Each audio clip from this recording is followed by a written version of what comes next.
Welcome back, everyone, to another episode of the Qualified Podcast. With me today, I have Charnell Williams with her business, CleanCorp. Charnell, thank you so much for joining me today and giving everyone your story. Yes, thank you for having me. Of course. So give us your background. Tell us a little bit about yourself. Okay. So I'm originally from New Jersey. I went to college. I moved to Atlanta, Georgia to go to college.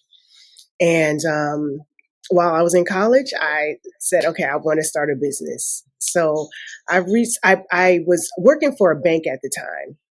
And we had to do some community service where we went to some of the schools in the inner cities to teach the children about math. So I went there showing the children how to count money. And it was a lot of the children, I think they were in third grade, a lot of them didn't know how to count money. So that, bothered me. So I said, okay, I want to start a daycare. I want this is our youth. I want to do something. So that year I started I wanted a daycare, but I needed like $250,000. Oh my goodness. Yes, to start. So at the time I was in college, I was working a part-time job. I did not have $250,000 or the schedule to, start daycare. So I did a summer camp. And I did a summer camp that first year. And then after that, it was time for me to start, getting my marketing and everything ready. And I said, I want to do something that is full time. I didn't want seasonal work like, like the daycare. I wanted something that I can do year long and that was flexible with my schedule. So I researched different businesses and I looked at cleaning. I came across cleaning and I said, okay, let me meet with some cleaning franchises. So I did. And the money that I would have to pay them every month for, franchise fees. I said, okay, I can use that towards my own marketing. And then I started my own business. So I was in school, cleaning, and then going to my part-time job. So that was A lot of stuff at once. Yeah. So and that was 17 years ago. Did you start the cleaning in Atlanta? Mm-hmm. Yep. And then you moved it with you when you moved? Or did you start another location? No, I'm still in Atlanta, Okay. but we do have some clients outside of the state of Georgia. So you started 17 years ago. Yeah. You've seen so much change in the industry, I'm sure, from, call-ins to request a walkthrough. Those were super big. And then now to getting bookings in the middle of the night while you're sleeping. The reason behind starting was more so just getting a business off the ground, or did you have something more connected towards the industry? I saw a need. I'm not a clean freak. I'm not OCD. I don't have one of those, oh, I love to clean stories. No, I don't. So I have someone come clean my house every 2 weeks. I don't, I have a busy schedule. Starting this business created so many more opportunities for me. And then, having a family, I'm married. I have 2 children. I have a full house. And it was like, okay, how can I make this work? Right. With all the different titles that I have. So yeah, I have a lot of stories and experienced a lot starting this business or being in this business. When you were younger, you knew you wanted to be in business, or was that more so high school, college, once pathways to think about where you wanted to be? Was that more so when you thought about it? I knew I wanted to be in business. I didn't know what business. I knew I wanted the flexibility to do what I needed to do because I knew eventually I was going to be a mother. And I said, okay, I don't want to have to call in and request time off if, my child is sick or they're spring break. I wanted to have that flexibility to set my own schedule, which is why I started, when I was in college, when I was single, when I didn't have any children. So I had that freedom to really go all in on my business. So that was my strategy. I tend to think more in the future of like what I'm going to do or what's going to happen and set those things up. So yeah, that was my main reason. I said I want to be able to be home with my kids, my family, be there when they needed me, and not have to ask a boss for permission. It's great the way you did it when you didn't have, the marriage and the kids, because once that starts, it is exponentially harder for the Right. reason that you stated. You don't want to be constantly like, if the kids are homesick or, snow day or spring break, having to find someone to be with them, or you have to call off. Whereas if you're starting a business during that time, sure, you handle that, but now you're juggling, well, I have a meeting with this person or I have to do an interview here. So it's, depending on how you set it up and do it, definitely beneficial or could be a lot harder for sure. But both can be done. Absolutely, both can be done.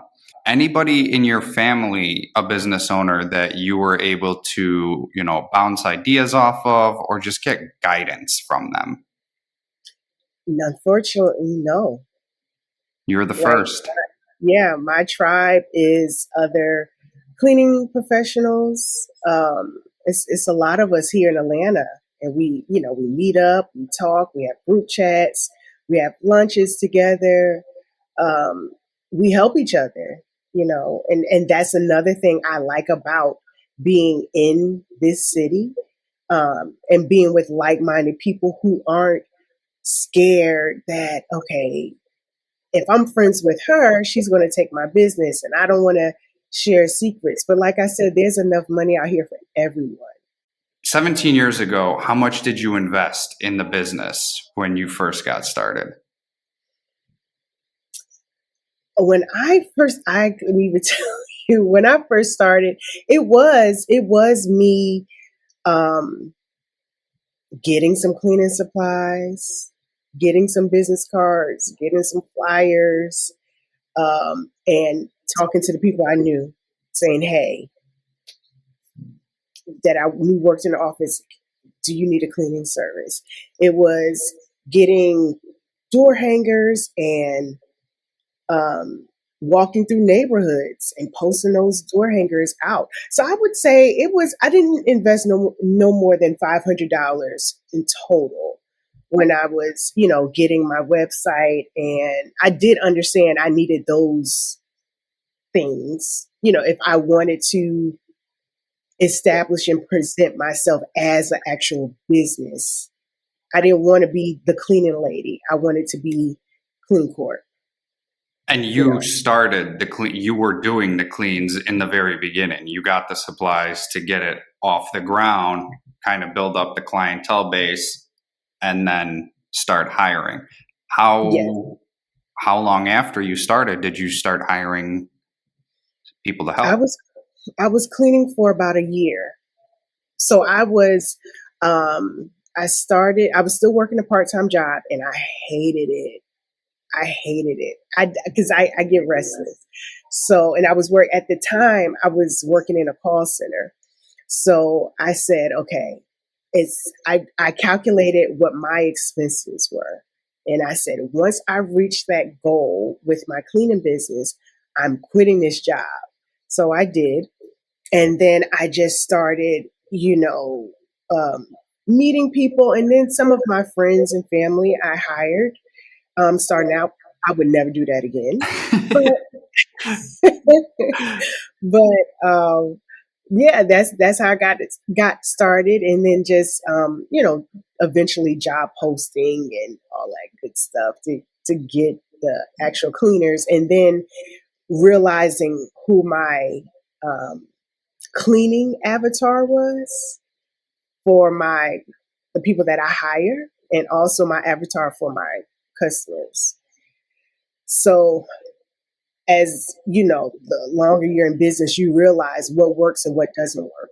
Sure. And you kind of touched on it. Hiring family doesn't work. It falls into that category of you don't want to do it because Yeah, as much as you love them, they see it as, well, we're family. I get some of the perks of being family, and they kind of take advantage of that. As much as they don't want to, they end up doing it. yeah, They have an emergency and they're like, well, I could just tell Charnell, I have this emergency, she'll take care of it. But right. if you were working for somebody else, you wouldn't be doing that. What are some other challenges that you've had over the last 17 years? Oh gosh, how long is this interview? As long as we need it to be. Man, okay, so let me say this. One of the biggest regrets in my business that I did, it was back in 2009. I did a Groupon. I don't know if you've heard of those. I've used Groupon plenty of times. That was the worst mistake. And I was new because I started a business in '07. I got this Groupon in 2009. I sold 3,800 Groupons. Quite a bit.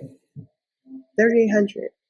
And it was bananas because me not realizing or knowing that the offer I created wasn't feasible. It was, okay, in my head, I'm thinking, okay, this is my way to get my foot in the door and to get these people as recurring clients. But that wasn't the case. We would clean some of the customers' homes, and they would say, after the cleaning, oh, the cleaning was great. And we say, awesome, would you like to schedule, weekly service or bi-weekly service? And they would say, no, I'll just wait for the next Groupon to come out. And I was like, whoa, I did not realize that. And of course, my rep at Groupon, she just wanted to sell. So she didn't tell me, oh, well, you should have a limit, or you should do this, or you should do that. And it was a disaster. I was so happy because our promotion ended a year later. So I was so happy when August 30th, 2010 came. Oh my gosh. Because after that, they couldn't, even if they purchased it, they couldn't redeem it. But that was the worst mistake I did.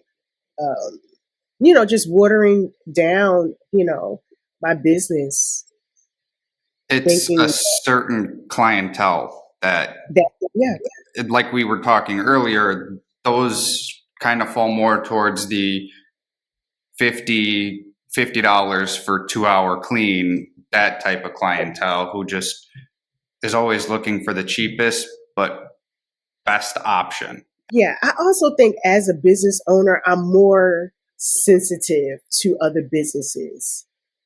Like Right. I understand because there's a shortage of workers, so I give them grace, when they're short staffed or if I have to wait a little bit longer because I'm like, I understand they're dealing with the same thing I'm dealing with trying to find good quality people. Or, making sure when I tip them, making sure to tip, and to, just be patient and understanding that, okay, I may not know the method to their madness, their operation systems, but I try to say, okay, they maybe they know something I don't know. So I'm not going to get so mad when this something doesn't make sense to me. Right. So I think as a business owner, I try to, be more compassionate or show that grace to other businesses because I know people look at our business and they don't think that, oh, it's just cleaning. But it's not just cleaning. I tell people cleaning toilets is the easy part. Managing a business, growing a business, dealing with thousands of different personalities, from your workers to your admin staff to the clients, to your vendors, it's a lot, and Paperwork, taxes. you have to learn how to pivot. You have to learn how to pivot. So yeah, that was one of the things that one of the many things that I've experienced and would say. For the competition that you have that is closer to how you run your business, how are you different from them? We answer the phone. That's it's That's so it. simple. That's all it takes, honestly. That's half the battle. And I am such a stickler. I'm like, I don't want any phone calls miss. Within 20 seconds, that phone better be picked up, or, within 3 rings, I want it, because I know that if we don't answer the phone, they're going to hang up and call the next cleaning company. And when you do call them back, they're going to say, oh, well, I hired another company. Those are missed opportunities. Just picking up the phone and responding in a timely manner, responding to a text message, responding to an email without having them wait. Because we are in a microwave society. Everybody wants what they want now. So you have to adjust to that, and you have to provide that need. You have to fill that need, that people want that. So it's coming up with a strategy to make sure that it's possible. Microwave society, instant, right? Right. Not Mm-hmm. like it was decades ago where you called and waited. I mean, even then it was a lot more work for a lot less, right? But Mm-hmm. everyone wants instant gratification for nothing. Right. Zero. And it's, as business owners, it's incredibly hard and frustrating to be seeing this and experiencing it. And I kind of feel when somebody hears the word business owner, they automatically think dollar signs. They think, oh, Right. you're rich, you could afford anything. And it's like, Right. well, you don't know the backstory. I might have another job, or this business might be 3, 4 years old and we're not really getting that much revenue off the bat. But just the connotation of having business owner attached to you, people take advantage of it sometimes. Yeah. And it's tough. It's hard to navigate that as well, especially going back to the family part, or they see you're a business owner, you're the boss. They're like, well, you could do whatever, who's going to yell at you? Only you could yell at you. But at the same And time, sometimes I do yell at me. and you have to. You have to. You got to go in a room and just scream and let the frustration out and being like, what the hell are you doing? It happens. It's just getting everybody else to see that and understand with you is challenging. What has been one of the toughest decisions that you've had to make? The toughest decision, I would say, is, do I keep my business or do I get a 9 to 5? Because you get those moments when you're frustrated and you're like, you know what? I'm going to deal with a boss. I'm going to make sure I get my biweekly paycheck. I'm not dealing with this aggravation. When I get clock out at 5 o'clock, I'm done. I don't have to deal with anything else after that. I've had those conversations with myself quite a few times. In the back of my head, I knew you're not going to quit the business, but you just get so frustrated, and I know I slowed down. There was like a little stint where I just slowed down because I just lost the love for it. But then, in the back of my mind, I'm like, you can do it. You got to do it. You got to find that love again, because you go through so much. So I would say that was the toughest because I really had to think hard about that and come up with a plan and say, okay, how am I going to overcome this? Right? How am I going to make this work? Despite, because it was around that time of the Groupon. It was so frustrating and it was so disheartening. The amount of money we were putting out and I wasn't getting a return. I didn't get a return on my investment out of selling 3,900 Groupons. I didn't at all, and that was a huge frustration for me. When Did any of those Groupons ever turn into a recurring? At least one, I can think of two. two out I of can almost think of 4,000.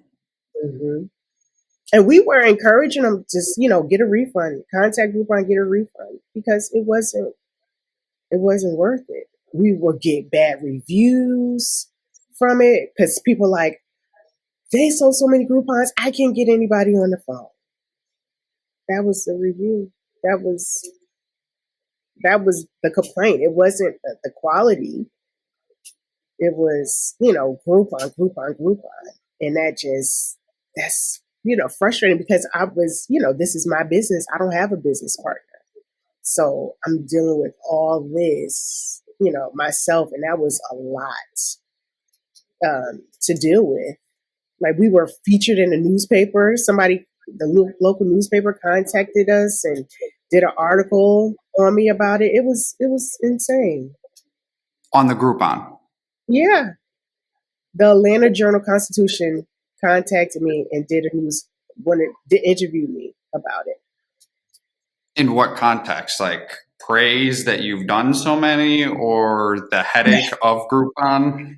Yeah, the experience of it, and just like wow, this many people bought the um, the service or bought the Groupon. I can't even say the service; they bought the Groupon.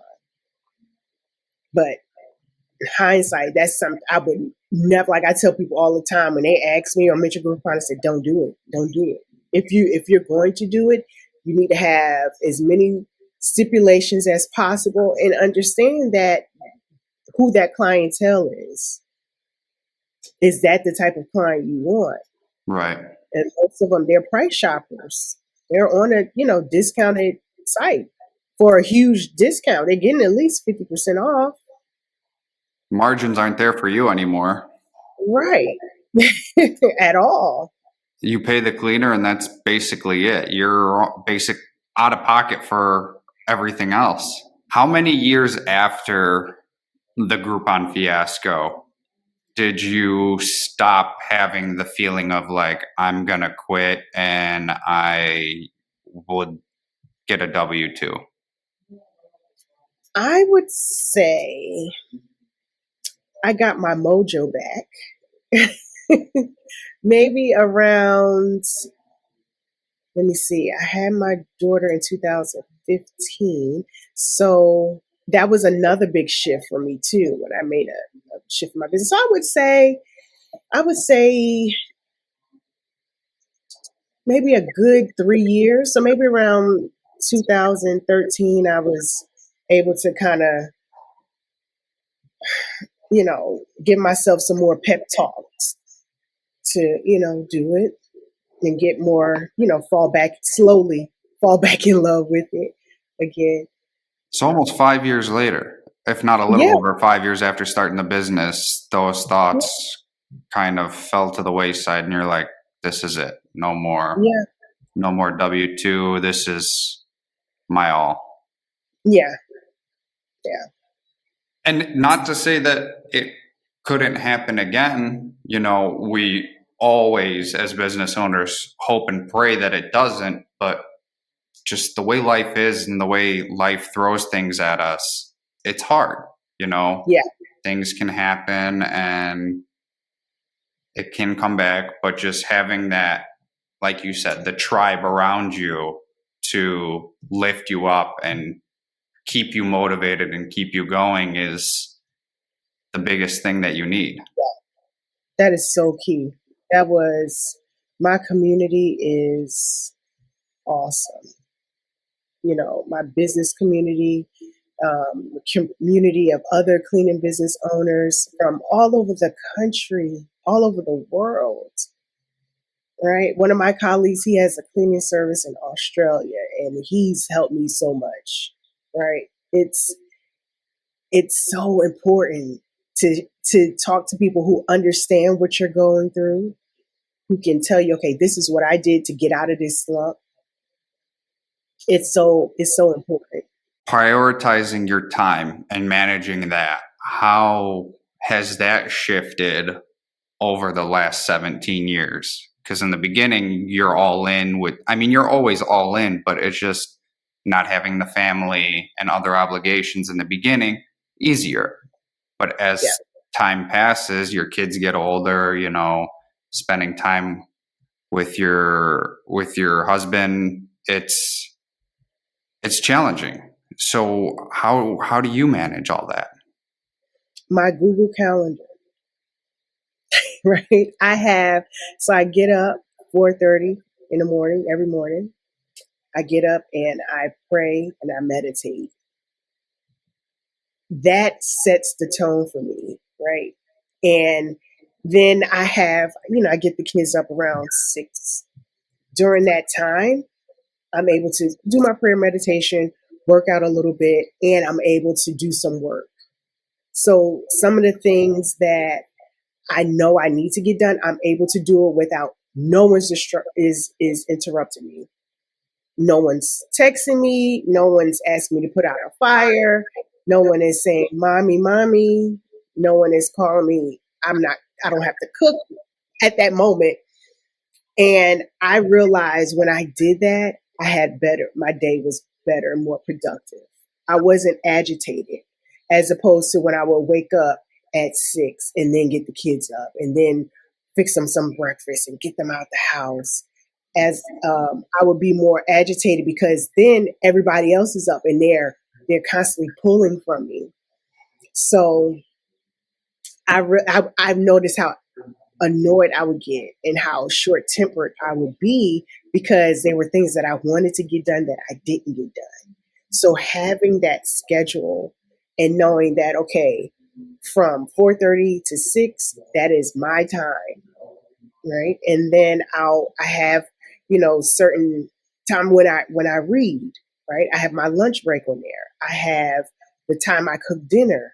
I know after 4 o'clock, I don't want to deal with work because my children are home. I have to help them with their homework. I have to be present for them. So having that calendar and to block off time to say, okay, this is the time you're going to look at your numbers. This is your time when you're going to speak to your bookkeeper. This is and sticking to that schedule. So I knew exactly what I was going to do and when I was going to do it. So it wasn't as chaotic. I don't like chaos. So when I did that, and I had a business coach, was like, okay, our first session, it was like, okay, let's create your calendar. And that helped me so much because I was able to pinpoint what I needed to do and not say, oh, I didn't have enough time to do this, or I didn't have enough time to. No, it's on my calendar and I stuck to it. So I would say that was, the biggest thing for me that just helped me. Even starting out a business, that when you seem like you don't have a lot of things going or other obligations, having that is massive. And I just started getting into organizing my calendar as well and Mhm. getting things sorted. Even if I feel like I have a loose, quote unquote, loose day where I don't have many things, just putting something there like your workout or walk the dog, having something that just keeps you going in the routine is Mhm. huge. Because from 6 years old when we get into kindergarten to the time we're 18, we're in a routine from our parents in school. And then at 18, if you decide to go to college, well, then you have till 22. But if Yeah. not, at 18, you're thrown to the wolves, and now it's keep the Figure it routine out. going, or, figure it out yourself. And that's, I feel like, a huge almost burden on some people to be like, well, you've said you're an adult growing up, telling your parents, well, I'm an adult now, I'm in 8th grade, or I'm a freshman, or this and that. Well, now you are. And it's Right. like, act like it, because Prove it. Yeah. prove it in the eyes of society. 18, you're an adult. So it's just, I think, teaching our kids to keep with that throughout is huge. I think subliminally that's what school does, is like you're always in a routine. But when you get the freedom to choose what you do, sticking to having a calendar and your own schedule, not somebody else's schedule, but creating your own schedule is huge, because it's going to help you with so many more things down the line. Your leadership style, what's that like? Are you more open? Are you more closer? I don't want to say like dictator style, but what I say goes and that's it, no discussion. Yeah. So I don't like to micromanage. I am I don't have time. I feel like if I have to micromanage you, I need to get rid of you. Yeah. Or I need some of your check, right? Your pay, because I'm hiring people based on a skill, and it is going to show. So for example, I use VAs, and I'll interview them, and they're great. And the last person I interviewed, went over her experience, and I said, yeah, that's great. I said, but when you start, time like everything you're saying to me, it's going to prove itself. I don't have to constantly ask these questions or nitpick or look over their shoulder. Although I have access to everything on my phone. I can see what's being done, what hasn't been done, what quotes were sent, what quotes were not sent, the leads that came in, the text messages that went out. I can see everything. So I can see what's being done, and the numbers are going to show for itself, right? At the end of the day. So I don't want to constantly have to check behind people. I want to grow the business, and I want to have the confidence that my team is doing what needs to be done. If I don't have that confidence in them, I just get rid of them, or talk to them about it, of course, and see if we can fix it. If not, then just have to find a replacement. Positive company culture is super important for every business. If you don't have somewhat of it's just going to fall apart. You're going to be in a constant hiring, and it's a big cycle, right? Yeah. What are your tips and tricks for having your positive company culture? I'm real big on us having fun, and being compassionate and understanding. Like most of my staff are parents, they have children, and being sympathetic to that and understanding that. But I'm real big on communication. I don't like when my feet aren't planted. I don't like to be sucker punched. I like to know what's going on, and I guess that's part of me planning in the future. Like I like to know what's going on. So my staff really, from what they tell me, like the fact that they have that flexibility, and that they can come to me and not be scared. I don't like that. Tell me, because I'll work with you. If you show that, yeah, I'm a hard worker, I'm gonna do what I need to do. I'm a go over and beyond. I will say, hey, I will not bother you. I can see what's being done. I can see that you're answering the phones, right? In a timely manner. I can see you responding to text messages and emails. I can see, the feedback that the customers are giving us after you clean at home. I can see that you arrived on time, right? They clock in, clock out. So it's giving them that freedom, but also understanding that this is still a business and they still have to operate and, do what is requested of them and what they committed to do. It's important, right? It's super important for them to realize, as cliche or, whatever people may think is, well, that's what they get paid for. They should be, focused on the job and being present. But if they're not happy, their focus is going to dwindle very quickly, or they're going to be thinking like, I got 7 more hours and then I clock out, 5 more hours. Oh, I just hit lunch. Great. I get a 30-minute break.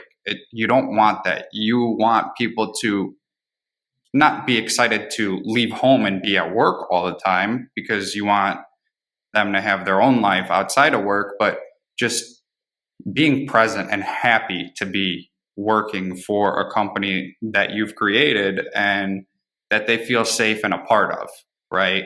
It's not the old adage of, well, we're a family here, and it's the corporate saying of being a family, and it's like, you made us 300% profit this year, we're giving you a pizza party.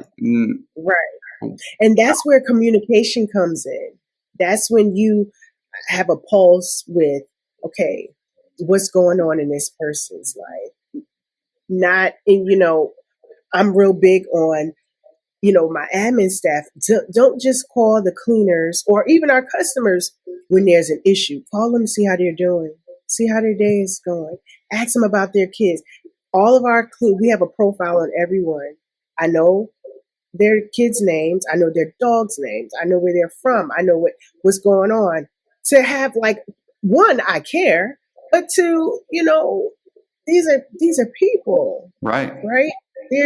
They're not just a cleaner, someone we could just put in customers' houses. No, they're people. We want to have a relationship with them. We want to acknowledge them. We want to acknowledge their birthdays. We want to acknowledge their kids' birthdays. We want to acknowledge, what's going on. Okay, someone was sick. Like, for example, a couple of weeks ago, one of my VA, she's in the Philippines, and she clocked in. She clocked in late, and I said, "Well, what's going on?" She's like, "Oh, I didn't get good sleep." And I said, "Okay, why? Is everything okay?"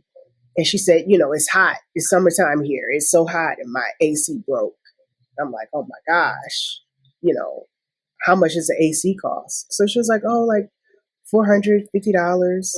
I was like, "Okay, well, I'll give you the money to go buy AC." And that sets a tone. Because one, I don't want her to be uncomfortable. Right. Right.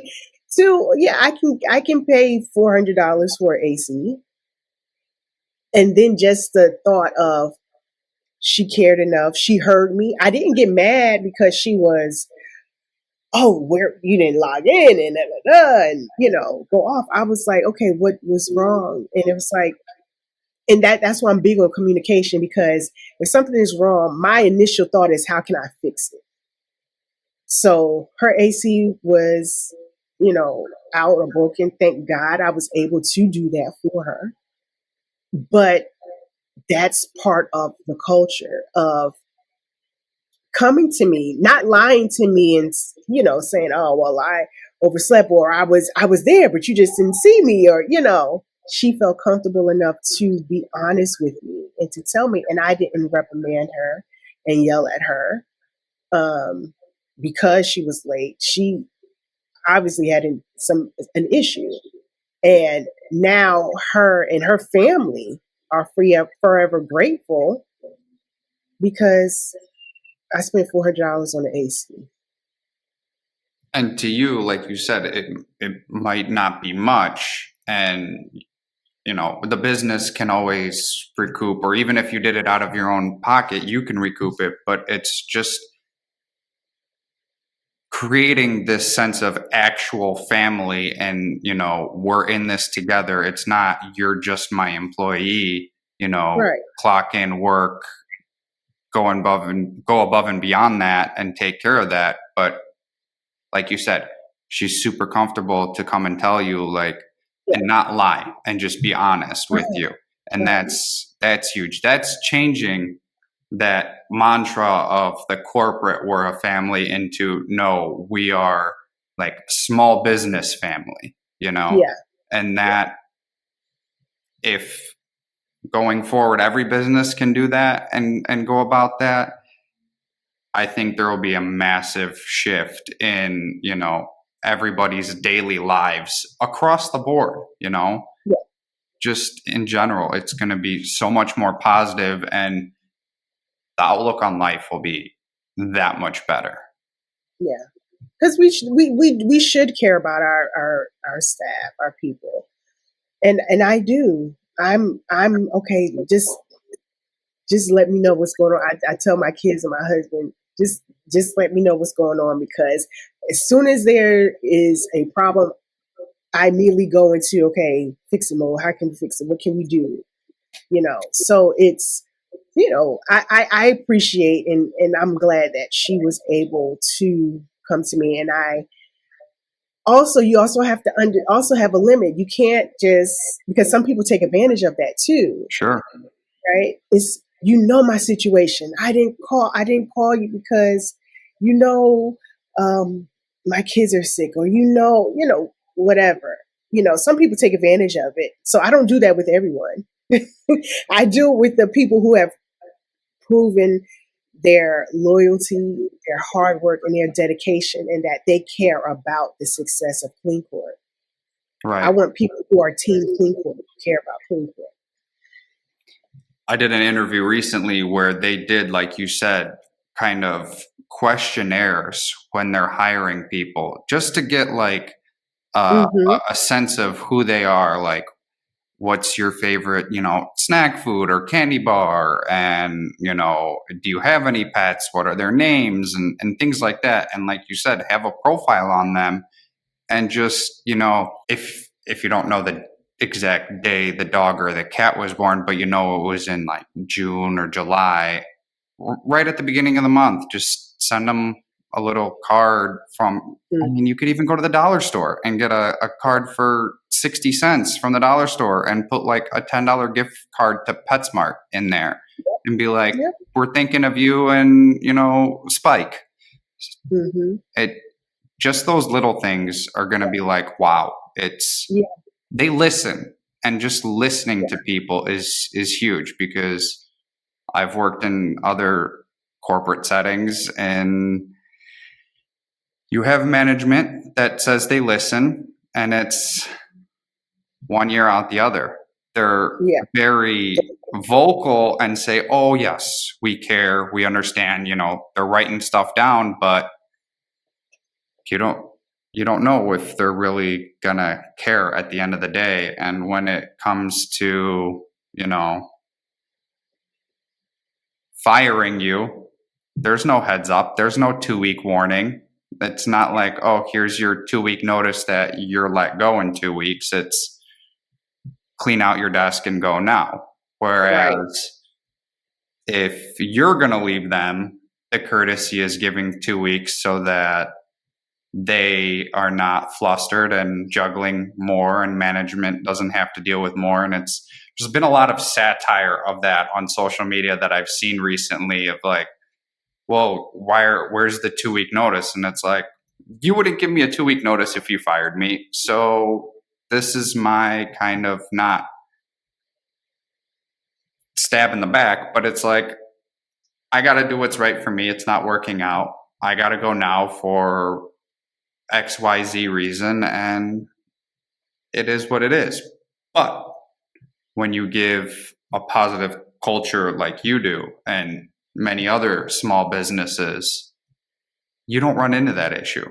If you do have somebody quitting, they will give you the 2 weeks. Or if there is an issue, they're upfront about it. They're not going to lie and give you every excuse under the sun. They're just going to be upfront and be like, this is why, I'm sorry, and you work through it. Work-life balance is huge. It's super hard. I know you mentioned Google Calendar is really big for managing time and priorities. Is that it's going to be the same for your work-life balance, but go beyond that. What else are you doing to have those separations? So I make sure, and this was something that I put on my resolution, New Year's resolution, to make sure I go back to having because before COVID, I would go to get a massage I would get a 2-hour massage at least once a month, sometimes every other week, every 2 weeks.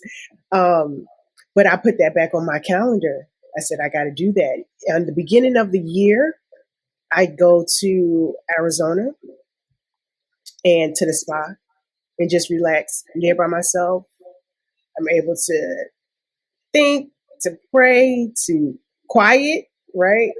Time. And I'm going next month. I have it scheduled to go to just make sure I carve out that time. Even if it's, during the week, I'll go eat some lunch by myself. My phone is in do not disturb and just having my time. And then, of course, my husband, we have our date nights when we go out and, I understand that the weekends are typically dedicated to my children because they have schedules, they have things and organizations that they're part of. So it's managing that, and my calendar helps me to do that. So typically Monday and Fridays, I don't have anything on my calendar that I like meetings. So I typically Friday is like a good day for me. It's not that busy. Everything that needed to be done has been done already. Important meetings and stuff like that. So when you book these spa trips, are they just a couple days or a week, or like when you're going to Arizona, or do you set a specific 3 days, or is it kind of Yeah, different every time? it's usually 3 to 4 days. And I go and just relax, and the spas are so awesome out there. The sunsets, just the quiet, right? I don't have someone, Charnell, I need this. And this is our slow season. First quarter is our slow season. Right. So this is when I say, okay, after our busy season, which is the fourth quarter, I'm able to calm down, do some planning, some thinking, relaxing. So that's, one of the things I do. Do you go by yourself? Obviously, you're not taking the kids, but no husband. It's just you. Just me. Just me. I'm gonna have to try that. I mean, I don't have kids yet, but might have to. I don't know how my wife will feel about it because she'll probably want to come. But maybe we could even make it like a combined thing, but also have our own separate time, because I'm very, how she likes to put it, golden retriever energy, and she's very black cat energy, where it just likes to read her book, glass of wine. Like, she'll be next to me, she'll love to be next to me, but she's like, play your damn video games and leave me alone.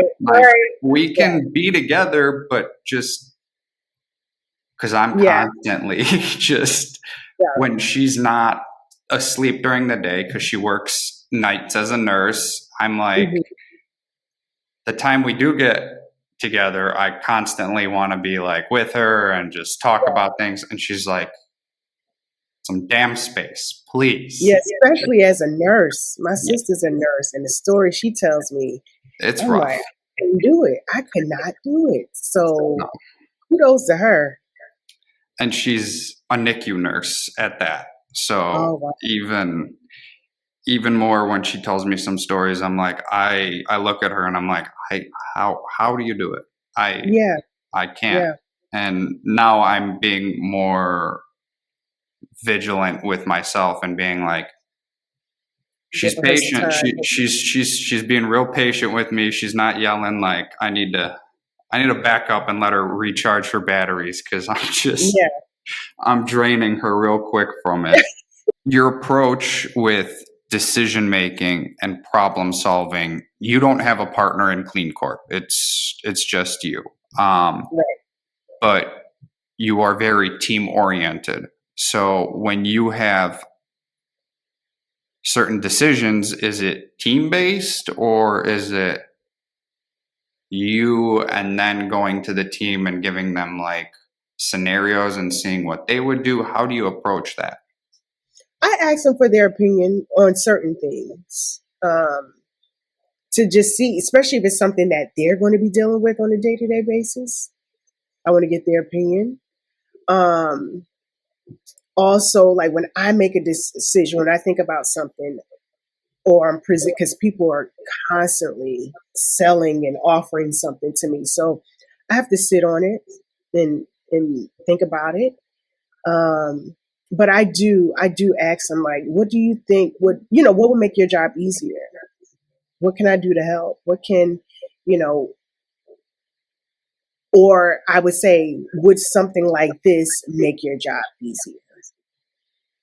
Um, and then I give them a sense into what I deal with, like what I look at, my numbers, my expectations, what we need to do to grow, what our goals are, and then devising a plan. Okay, this is our goal. How do we achieve this goal?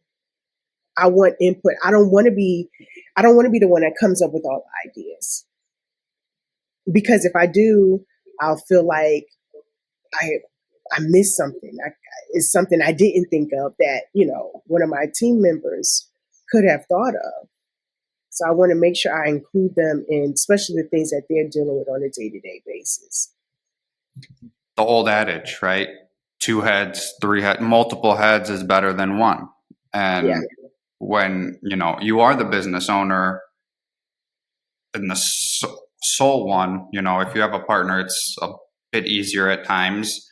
But it's still super tough when it's like you make the final decision, but bringing in other people and just getting that little bit of an outside perspective, or even going outside your business and going to your tribe and your community of people like, hey, how would you do this in your business if you had this yeah, opportunity or this setback, like how are you handling it? And just getting that perspective from others is huge. You don't have to always take everything on yourself, as much as being a business owner that is, but because obviously ultimate decision is your final say, but gathering opinions from others is free, and especially yeah, when you get that tight knit group, they're always yeah, going to be there to help and respond. So yeah. And that's options. something I had to learn. I had to learn because I had the mentality of if you want something done, you got to do it yourself. I got to do it. I got to do it. I got to do it. And still, to a degree, like that. Um, but I'm forcing myself to not do that. Even just like in general, like in my house, I'll see dirty dishes. Oh, I gotta wash them. No, I don't. My husband can wash them. So my kids, they want to play in the water. I They can wash it. So I'm learning that, and that was one of the things that was a huge learning curve for me and helped me once I got out of that is to delegate. I can't do it all. I don't want to do it all. The stress that comes with doing it all is not healthy. Right. Like my body told me, like, sit down, delegate, or I'm going to make you sit down, right? Because Right. your body talks to you in the stress. And, sometimes, especially in the beginning, I would be up working till 3, 4 o'clock in the morning. I don't have to do that. I can delegate.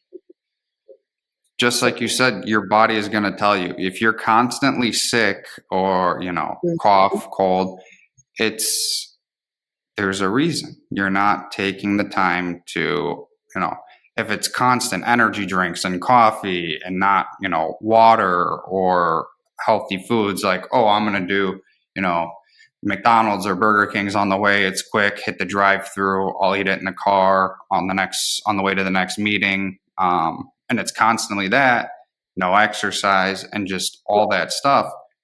Yeah. Your body's going to tell you, and you're going to be constantly tired, and Hmm. you're going to need the help of others and their input because your brain's not going to be firing on all cylinders and working to its full potential, because it's like giving a car, jet fuel or whatever versus putting water in it. It's Right. not going to work the same, same with your body. If it's constant, soda and crap, it'll move, but not in the way you need it to. And With your that's when that calendar comes in handy, because I would work, and I would be like, oh shoot, I didn't eat lunch. Maybe 3 o'clock in the afternoon, I didn't eat. My calendar says 12 o'clock. From 12 to 1, you're eating. Like, follow that. and even if you're not taking the whole time to eat, but just, whether you got to prepare and like clean up but just having that hour of scheduled time, phone can Yeah. hit do not disturb, and Yep. take it, and Yeah. you'll see it's not going to be an immediate change, but fairly quickly, if you're going from constant junk food and stuff to better food, you're going to see a big Yeah. improvement. And I'm in no way a health guru or certified dietitian or anything, but it, from personal experience, I've done both sides, and I do feel way better when I have that scheduled time. And even I'm huge in, it's bad skipping breakfast. I'll go 2 o'clock and have my first meal there, and it'll be constant like coffee, coffee, coffee, energy drink after noon. And then, okay, I'll have my first meal because now I start to really feel sluggish. Hmm. But two mandarin oranges and a yogurt with coffee, Yeah. or like a power bar, just to get something going, it helps a lot. Your team, you've built it over 17 years. Have you changed the model of, like, have you done employees and contractors? Has it always been employees? Has it always been contractors? Let's kind of go over that now. Right now, I'm doing employees and contractors. So both. Yes. Um, has it always? It's in the beginning. It was employees. When I would say maybe around 2014, 15, I I said, okay, let's try this contractor thing, because talking to my tribe, that's what my tribe was doing, right? And they were talking about the benefits of it. And then one of my business coaches suggested it as well, because I was having issues with um, the employees, making sure that we either had too many employees or not enough.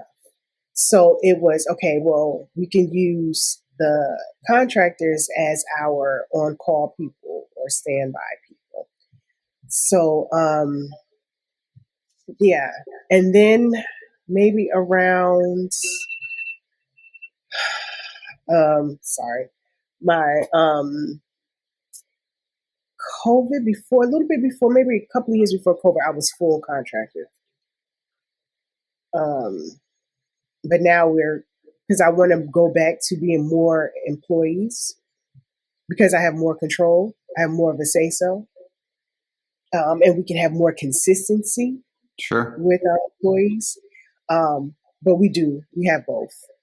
And this is to say, not just office staff as employees. The workers are some employees and some contractors. Yes. How many office staff do you have? Right now I have 4. 4. Mm-hmm. And all VAs, or is it a mix? All VAs. All VAs. Because that was something else. I had an office back in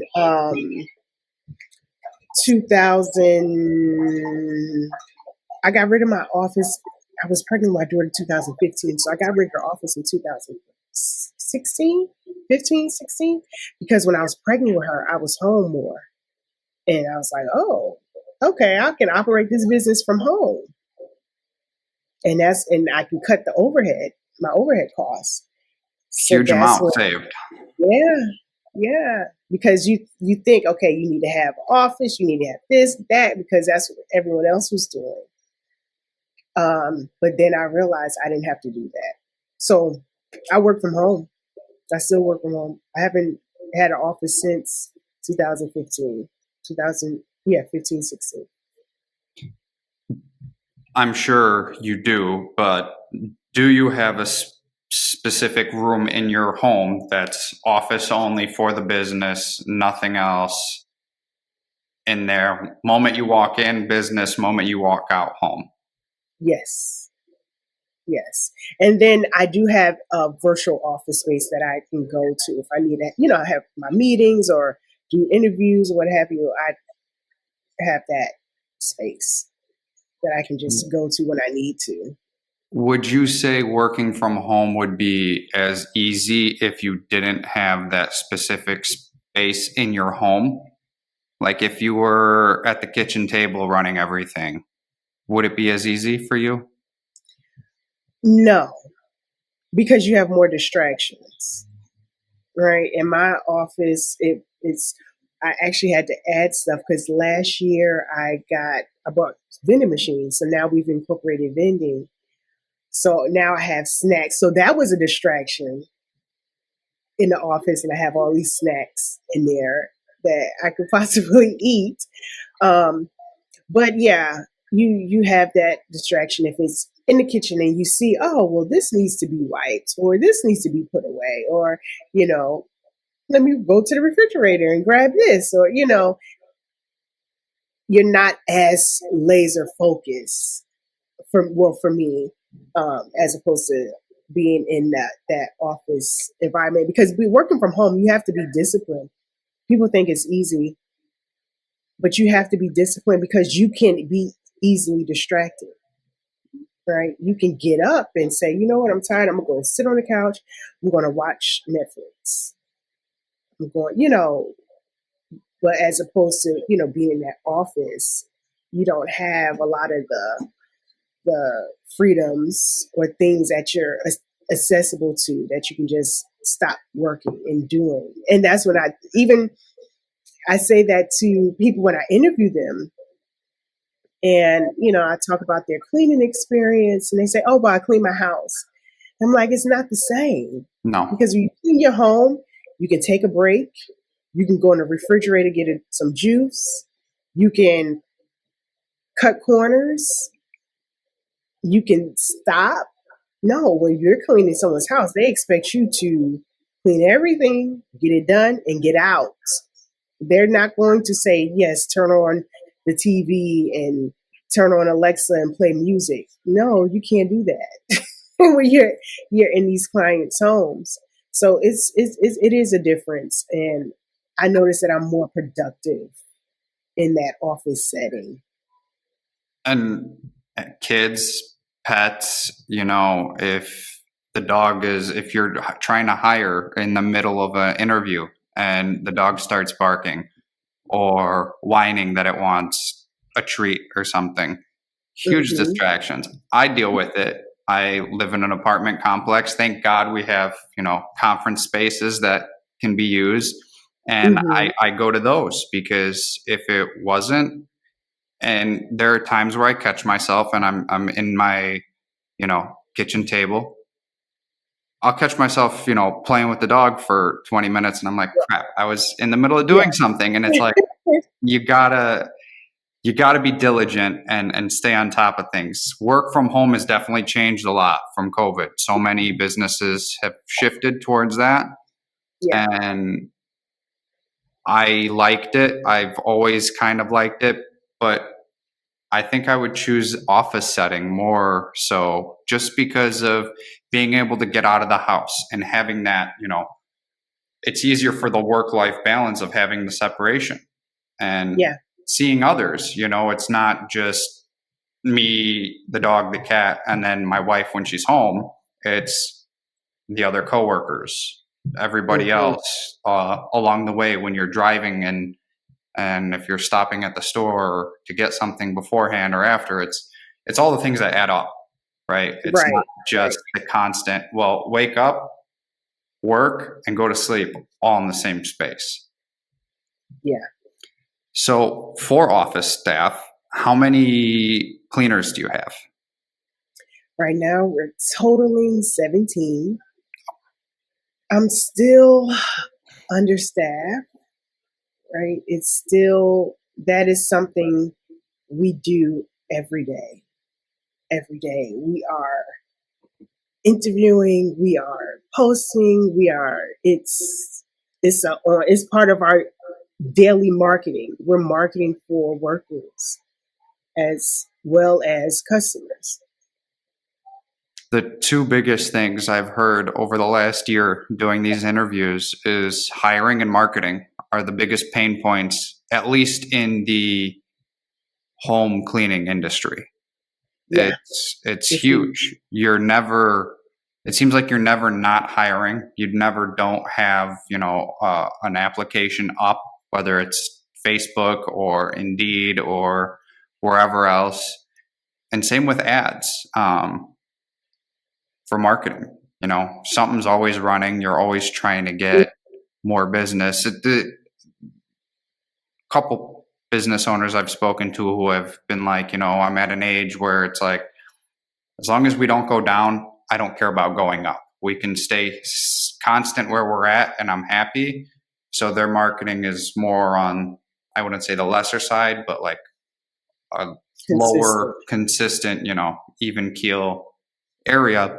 But it's hard. It's super hard. How many of those 17 are full time, and how many are fill in / part time? 13 of them are full time. I would say a solid 13 of them.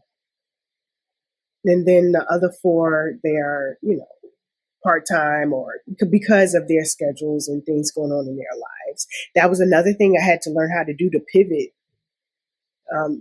Especially since COVID, it was you can't be such a huge stickler on you have to work at this time and the way the job market is, you have to be flexible Sure.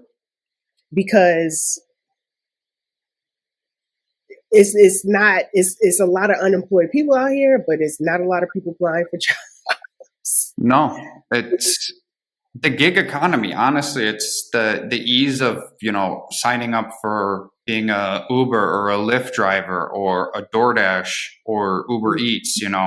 It's you could kind of get something and be your own boss within the 48 hours of signing up for these things. Maybe Yeah, Uber and Lyft is a little bit longer, but under 2 weeks you can be driving for them.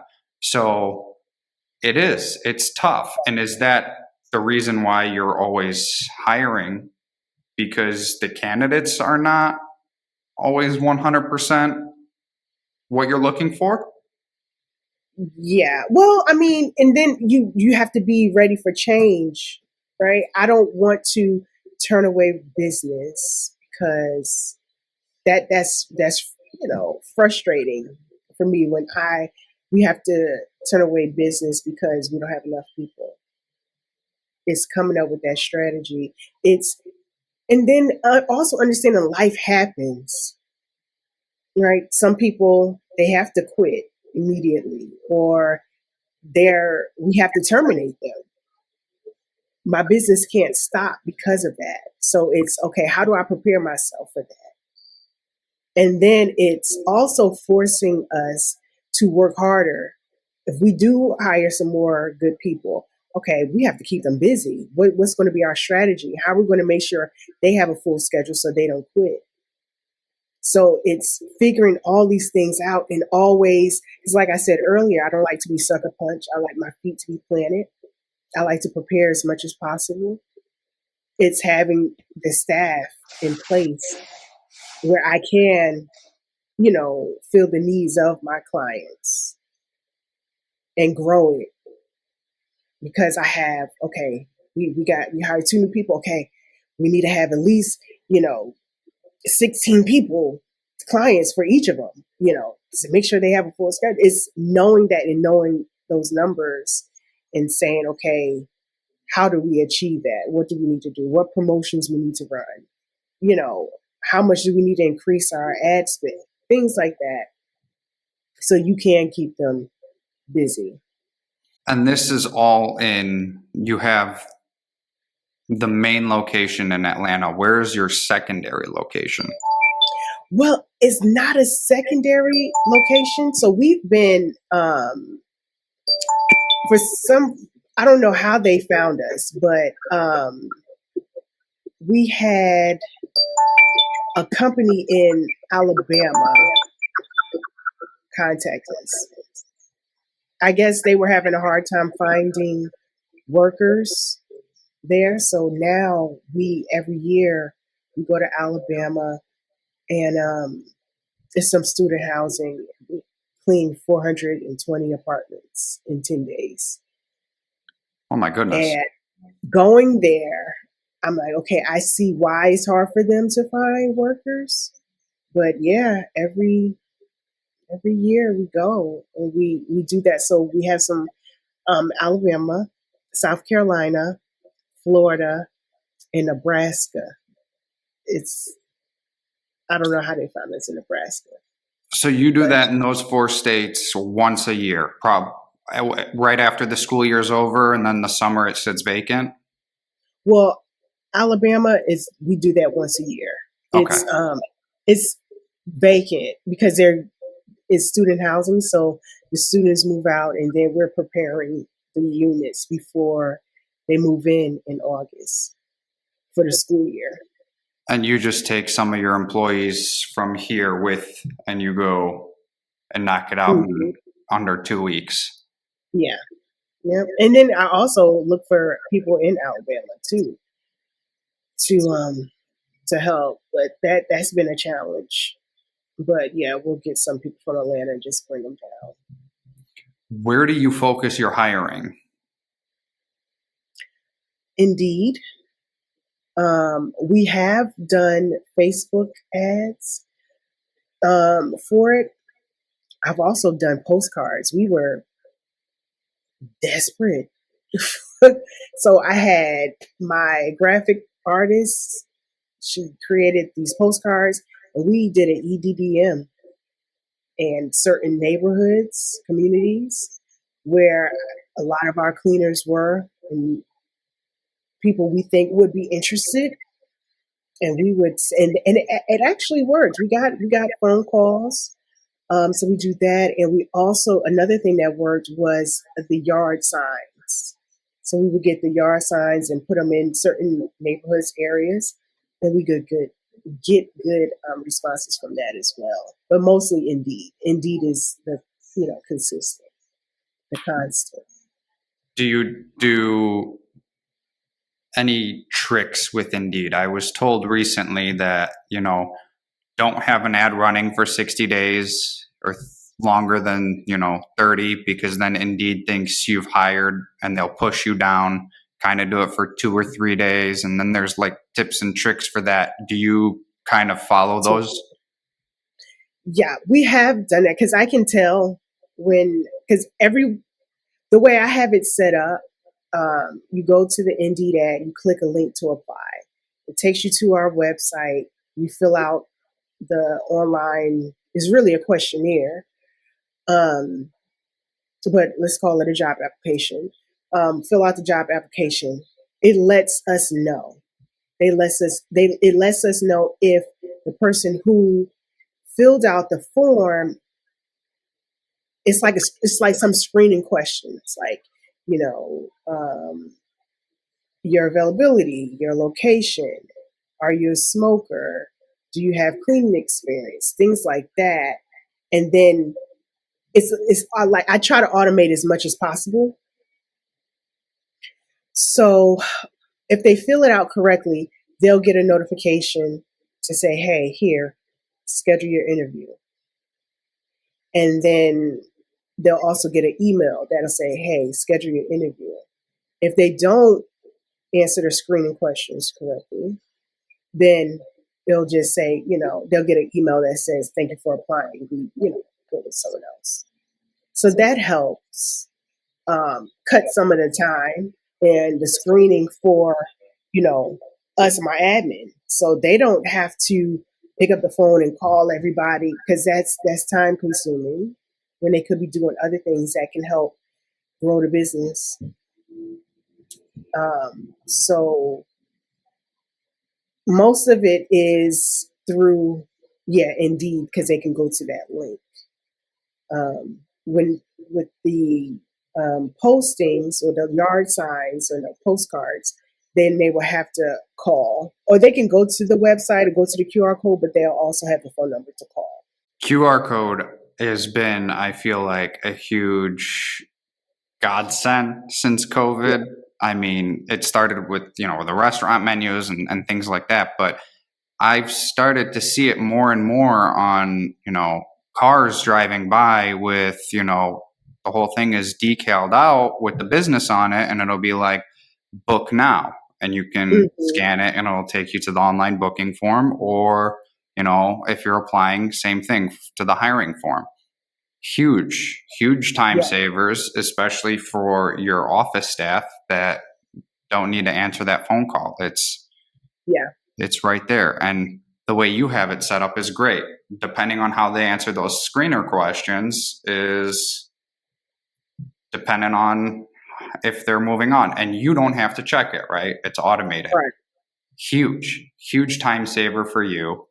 And if you're watching this and you're trying to automate things more, that should be one of your main priorities. Because if you're wasting time in the nitty gritty of the little things on hiring, there's things that will take care of it, and utilize it, because you can now put your time into other things. And it's also a part of the interview process, right? We're leaving, the ball is in their court. How bad do you want the job? Are you going to schedule the interview?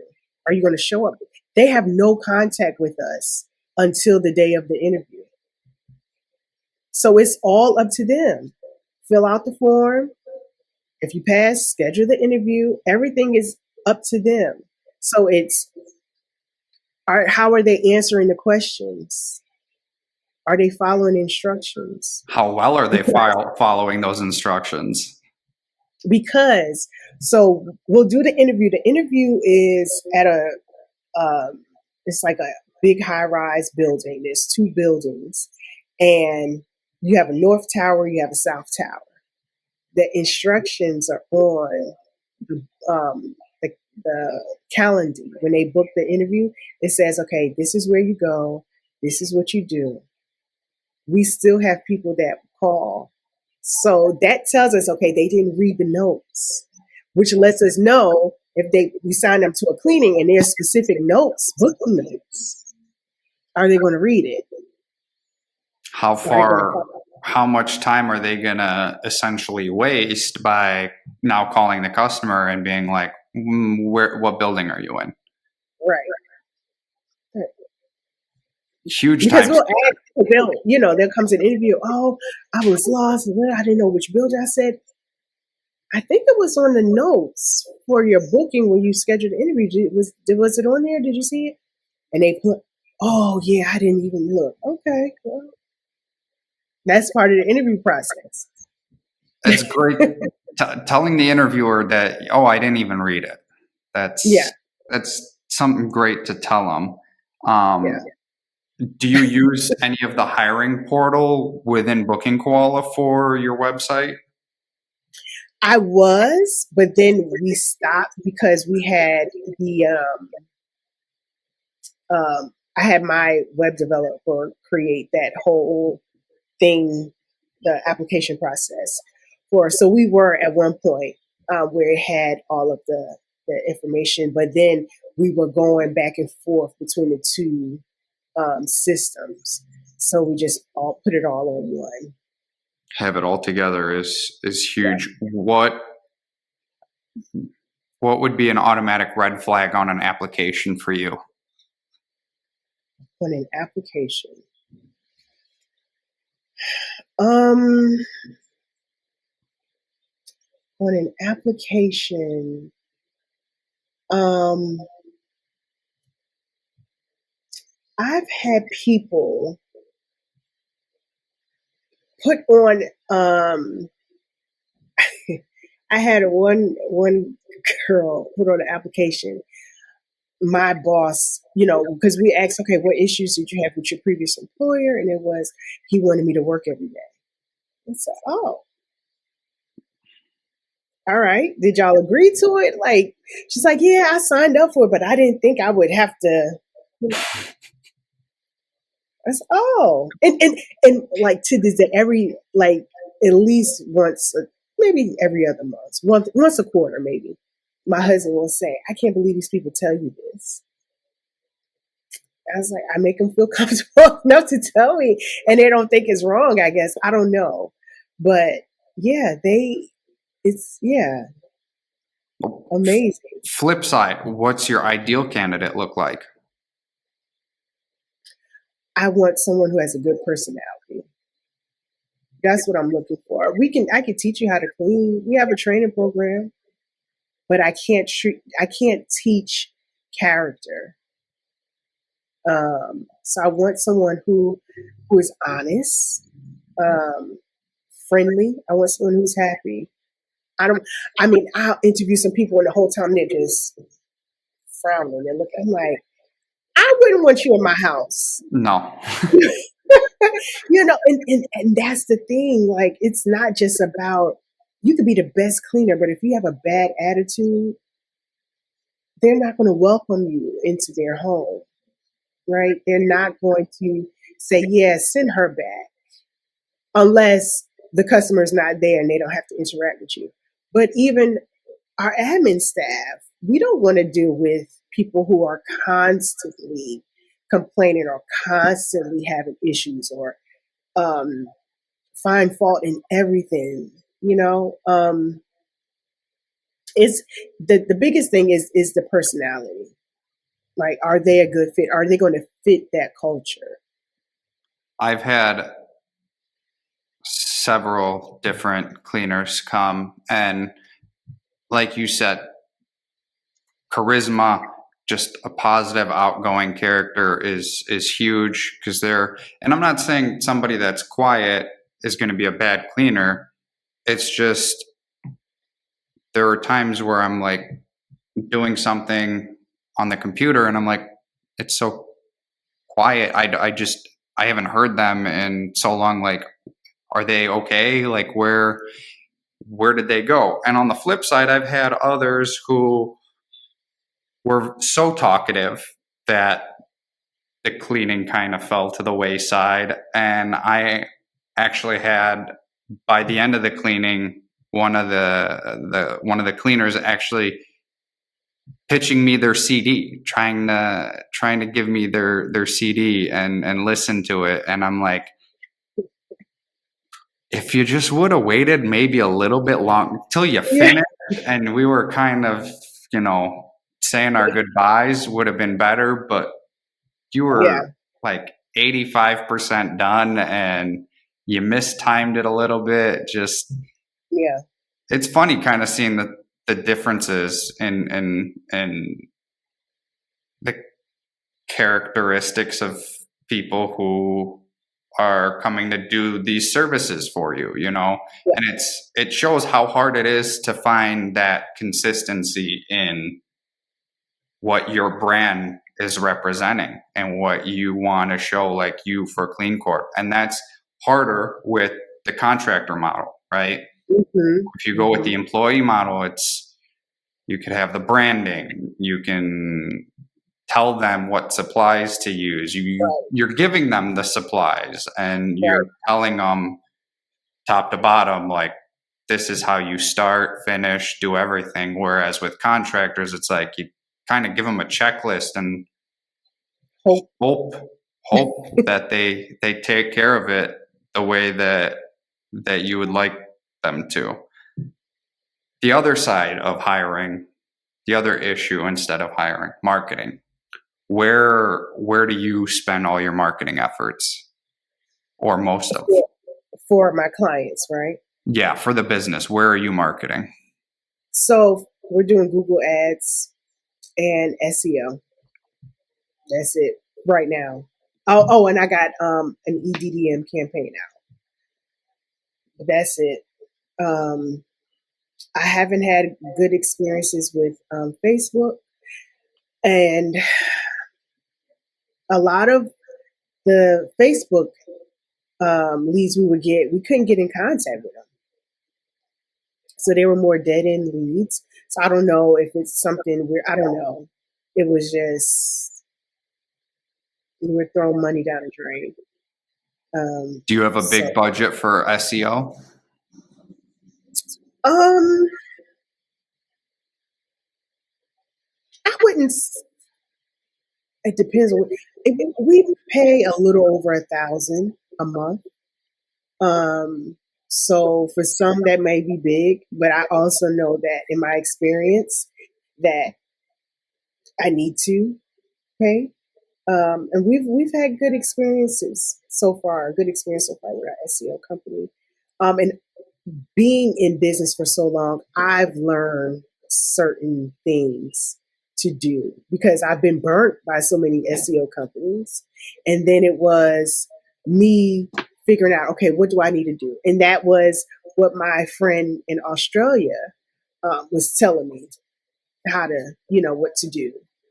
So we'll have an SEO company, but I do also make sure we are updating and uploading our own blog content and the backlinks and all that good stuff. Because I was so for years, it was like, I'm not going to hire an SEO company. It was a waste of money because there's so many people out there saying that they can do it and making these promises, and then they're messing up the website, and it's so finally I went with one someone from my tribe told me about that she's been using for 3 years, and that's all she uses. She doesn't use Google Ads or anything because her SEO is bringing in that much leads.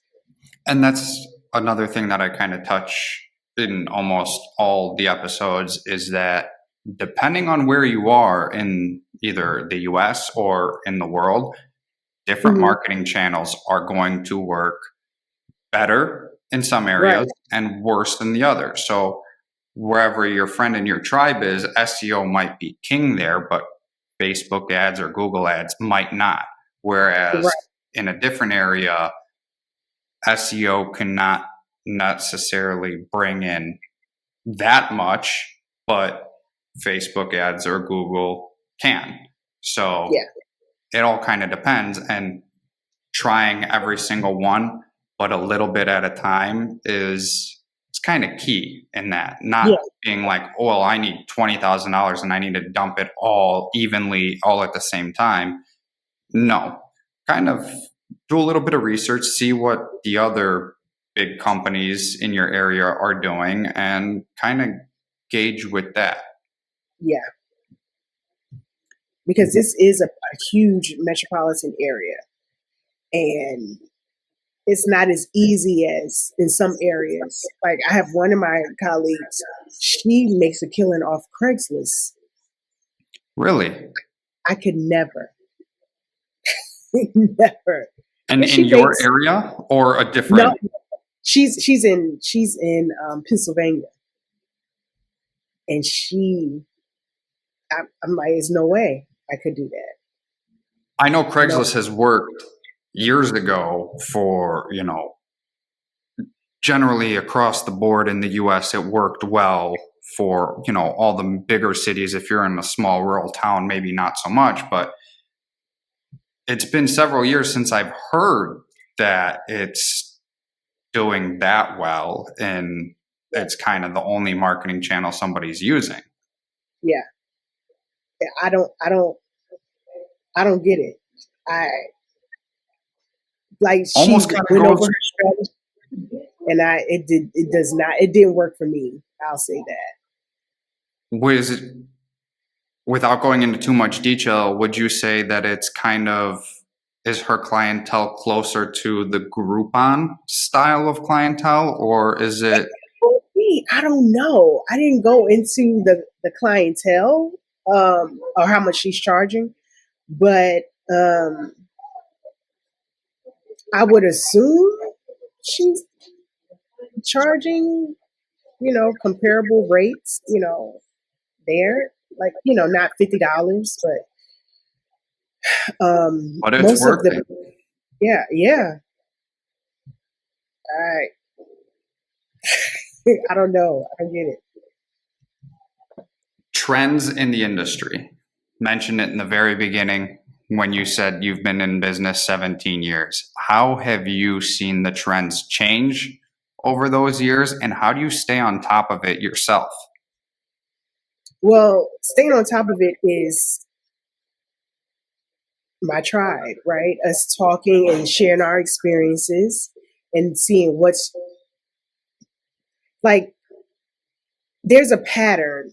There's patterns in our business, and realizing that. So I have a spreadsheet that we see, um, what we did, how many leads we got this particular week in 2023, how many leads we got, how many applicant leads we got, how many bookings did we get, how many quotes. So we can see the trend, right? And then you can see how, noticing the cancellation rate, that tells you something about the economy. The trend of the unemployment rate, that tells you a lot. Um, it's a lot of little different things that you would see, and it happens, over and over again, and then you can, prepare yourself. So I know January, the first quarter, I know this is our slow season, so our marketing is a little bit different. Most people are, still or some people are still recovering from the money they spent during the holidays. So cleaning is not necessarily the top of their list, for some, but that's also realizing who your clientele is, who their avatar is, who is going to spend money now, who's going to buy a service first quarter, and then targeting those people. So it's What would you say was the biggest trend in when you first started, and what would you say is getting to be it now? I I think now more people are home, um, and with that, I mean, it's, I don't know if I would say it was a trend. And when I first started back in '07, it was more people wanting to get their house clean. They had more money to do that, right? Then we had the '08 thing with that happened, so there was a drop. So that was a trend, noticing that and anticipating that was going to happen. So when COVID came, it wasn't a huge hit for me. COVID was my most profitable year, surprisingly, because I saw a need, right? Everyone's scared. So you feed off of that, you bank off of that. People are scared. So the commercial side of my business we made huge profits. Yes, we got cancellations, and we with our house cleaning, with the commercial side, it went up because I created a new service that we offered during COVID. So that was my most profitable year I'm not because surprised of COVID. because you've, up until that point, you've been in business 13 years. You've seen damn near it all. Yeah. With already, like you said, oh wait, with that crash, Hmm. you, and that was a year or two into your business. So if you got Hmm. through that at such an early stage in your business, Yeah. a decade later, you can handle it and then some. Yeah. And you stayed on top and you knew to adapt very quickly and jump on and match those needs of what was going on, right? Hmm. With the tribe that you have and any businesses that are local, do you have partnerships with any other local businesses, where if you're overbooked, you maybe send them a booking, or an applicant that you're not really hiring but you found a great applicant, you send them their way, or just anything in general? Yeah, if we talk about bad applicants, we talk about people we fired, say, if this person applied, don't do it, don't hire them. This is my horror story. Um, but I have helped some of my colleagues when they were short staffed or having scheduling issues, and they said, can you please do this cleaning for us, so I don't lose this client. So we've done that. We've constantly referred businesses, well, clients to each other.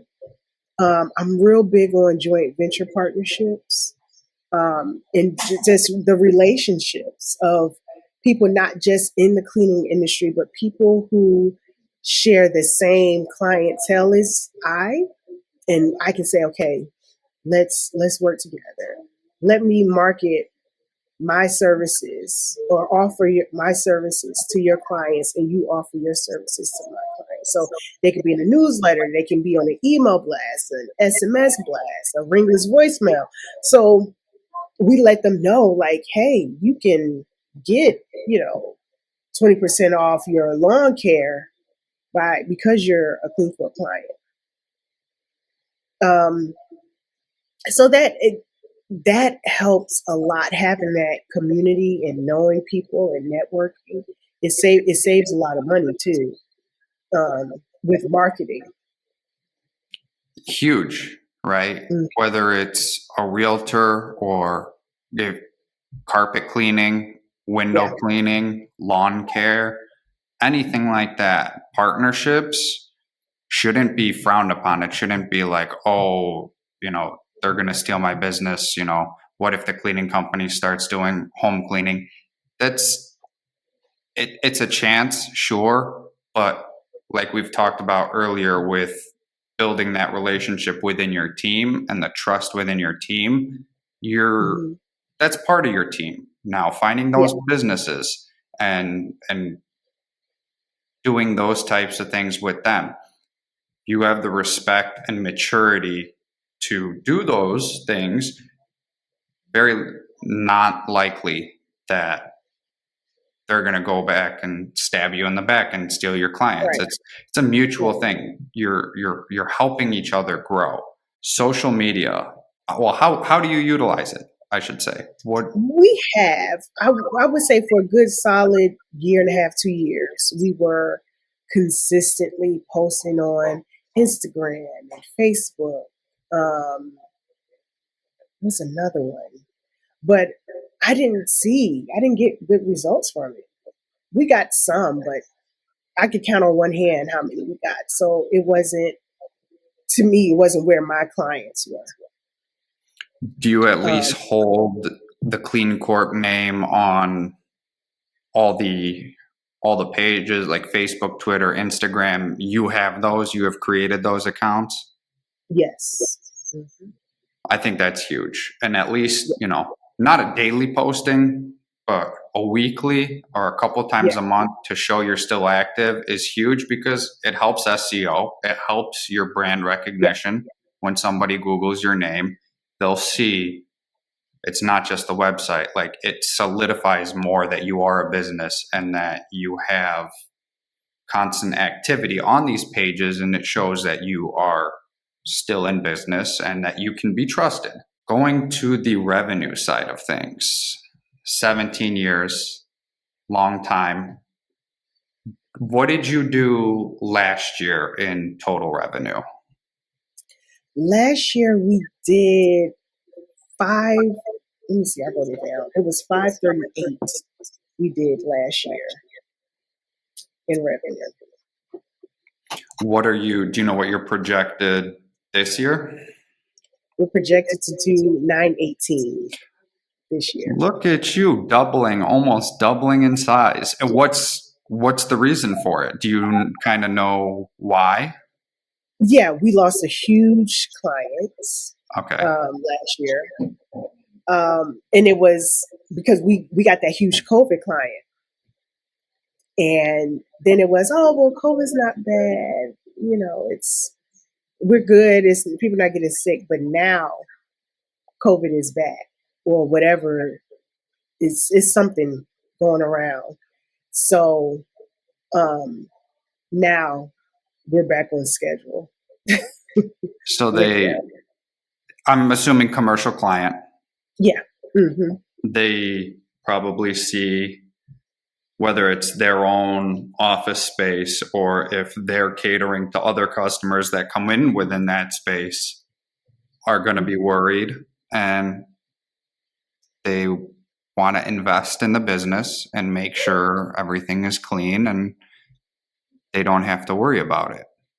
Yeah, their call outs are increasing because people are getting sick. So that's why it was, okay, let me go back to get these sanitation, disinfecting, cleanings done, because they weren't having as many call outs when we were doing that. I know this might be a little hard, but do you know what you've done over the 17 years in total? Oh gosh, no, I don't know. Because now it's more automated. Now it's connected to Stripe and I can see, but before it was checks, it was cash, it was, but now it's more organized compared to when I first started. Yeah. When did you, I guess, get organized in the sense of do you still do cash and check, or is it strictly card payments? Strictly card. Commercial, they can pay with check, but residential is card. We are cashless with cards. They can tip them, give the cleaners cash, but I don't want our cleaners accepting cash or checks to pay for their cleanings. When do you know when you made the switch from cash check in residential? I did that back in, it was when I started doing the booking software.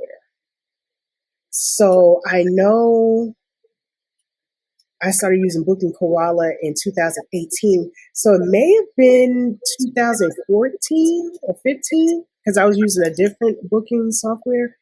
And that's when I started. And I said, no cash, no checks, strictly card. So if you started with us in 2018, you're one of the original, because that's when we launched. We launched Father's Day of 2018. So really? Yeah, okay. If you were in 2018, you were that first 6 months of us being in business, and you've seen the changes that we've gone through, right? We were strictly embed the form onto an existing website. Now you can build your full website and have it with us. Hiring funnel, the leads module, so many different things have been added since, from 2018, from the first, I guess, update we did, I think, was in the earlier part of 2019. So you've seen it all with us. You've been through it all. So if And I anybody's know ever got questions, I don't think there would be really anybody better to ask than Charnell to see what has been done. I did not know that, but that's a testament to your business, because some businesses, when they start off, you can tell it's a new startup Sure. and dealing with all these kinks and everything. I did not know that. So So you that's, thought we were in business already for yeah, several years or something. yeah. And and with being with other booking softwares, it kind of shows even more like you switched from others to us and Mhm. didn't realize, Yeah. how many booking softwares have you used in the past before you 3. got 3? Mm-hmm. What were the pros and the cons of the others? You don't have to Um, go by name. You don't have to name them out, but just what you've experienced with them. okay, so the one that I was with the longest, I was having issues. One day we logged into the system and all of our bookings was on. Oh dear. Yeah. And it came back, but I was like, no, we can't do this again. Luckily, I also had it connected to Google Calendar, so we were able to see it on Google Calendar. But it was like, why should I have to do that? So we did that, and then the third one was they were. It wasn't user friendly, and I consider myself to be, to not like a nomad, but I know some things. But this one it was a huge learning curve. I had to hire a company to set it up, and it was expensive to have to hire a company to set it up for us so it can operate properly. So I didn't have to waste 6 months to try to figure it out. Um, and then the third one I got rid of because there were a lot of things that I wanted it to do that it didn't do. And every time we added cleaners, it was the amount we had to pay per cleaner. It was just too costly. Tech obviously plays a huge role in your business, especially now in the last 10 years since you've gone to a booking software.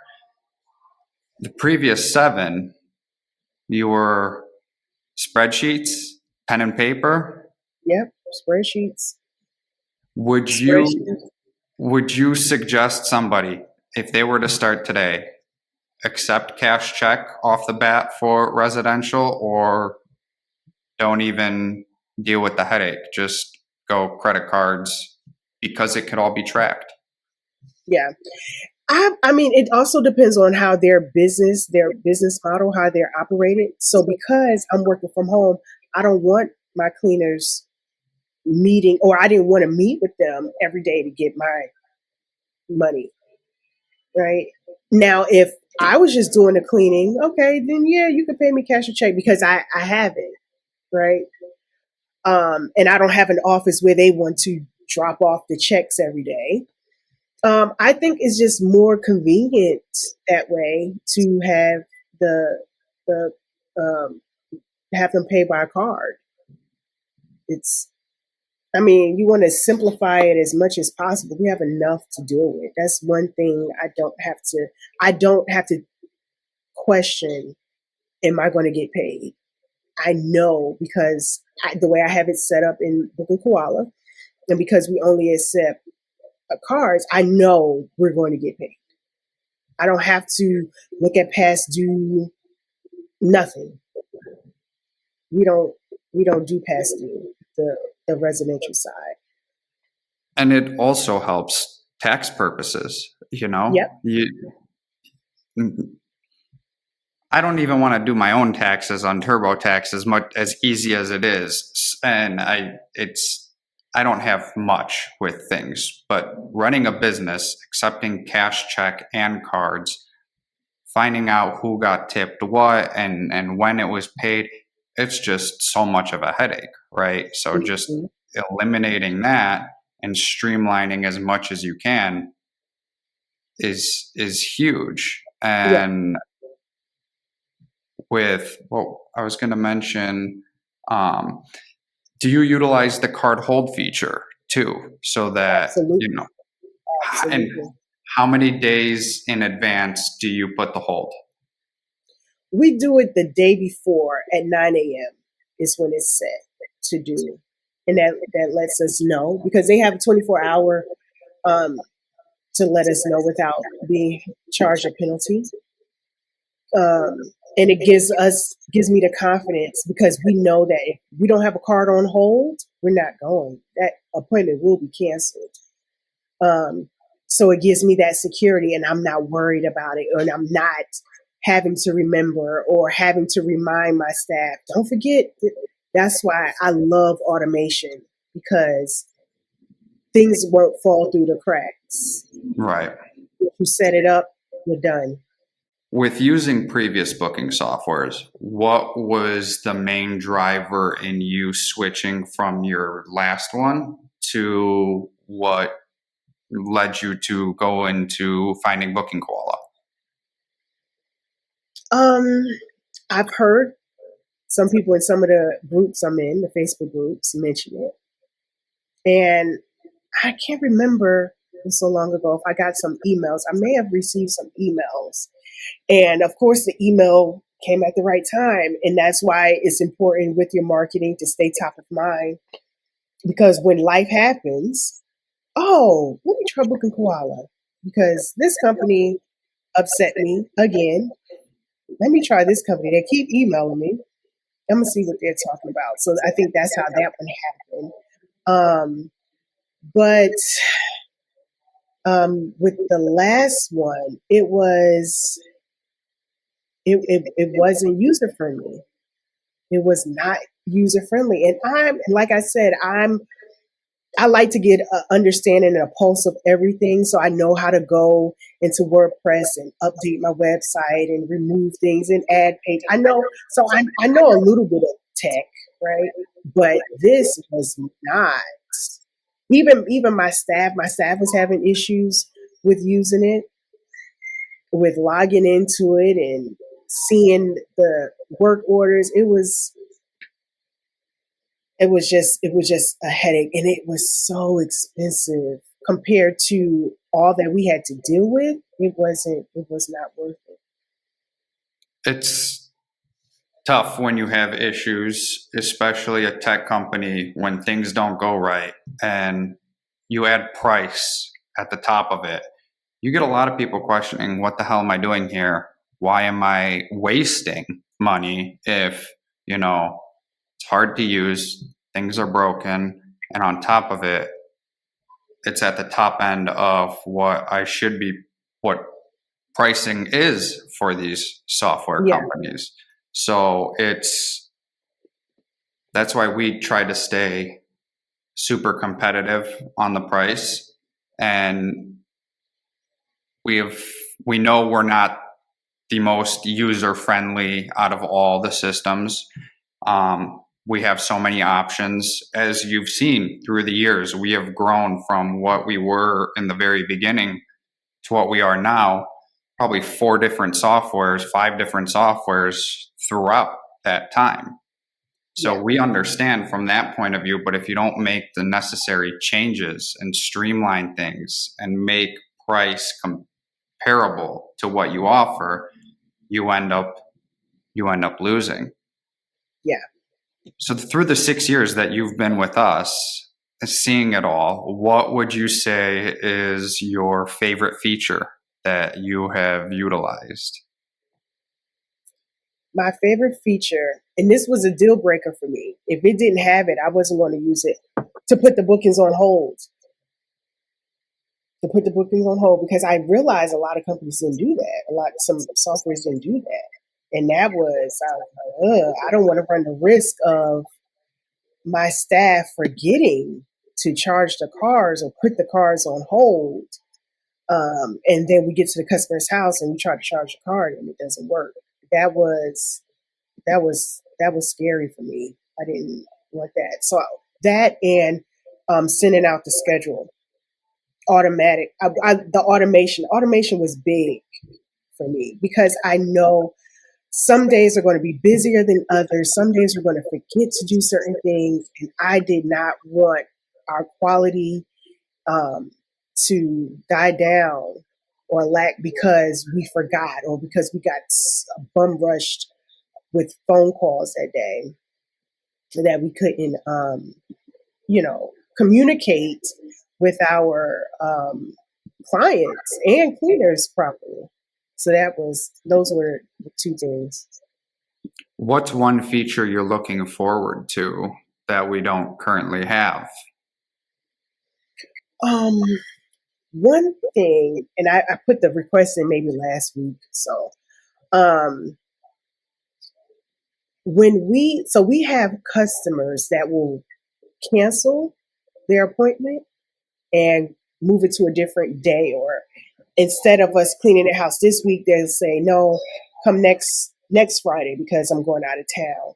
And when we do that, when they book it, they have to remember to adjust the normal booking if it's for a recurring customer. Does that make sense? Right. So sometimes it'll be 2 bookings for a customer, and the customer calls us, so why do I have 2 bookings? And so it doesn't ask us, okay, normally we clean Miss Jones' house on this coming Friday, but you canceled it and moved it to next Friday. So does her new schedule need to be 2 weeks from next Friday, or is she going back on her regular schedule? Does that make sense? Am I explaining that right? So instead of all bookings going forward, move it to, asking us. Yeah. Asking, okay, do we want to change the schedule to be 2 weeks from next Friday? Because she's, instead of getting her house cleaned today, she's getting it done next week, and we usually clean her house every 2 weeks. So do we come back next week again? Well, the week after that day. Or is it going to be 2 weeks from next Friday?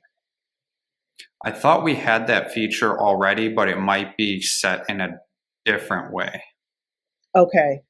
All right. Well, I'm talking to the right person then. Yeah. If you might want to email support and just check with them and see, because it's been a little bit since I've been into every single setting. Okay. But I'm almost positive we do have that feature. If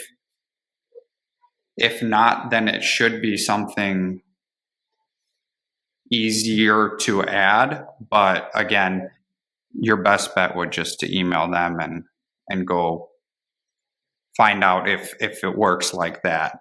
Okay. Final question here.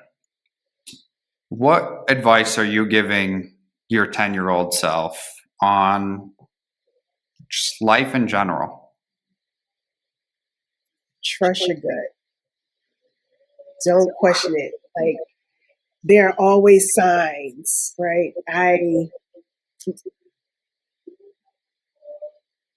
Trust your gut. Like, because something is telling you something's not right or something is wrong. And that was one of the things with, in business, it was, I'm going to keep this person because I like them.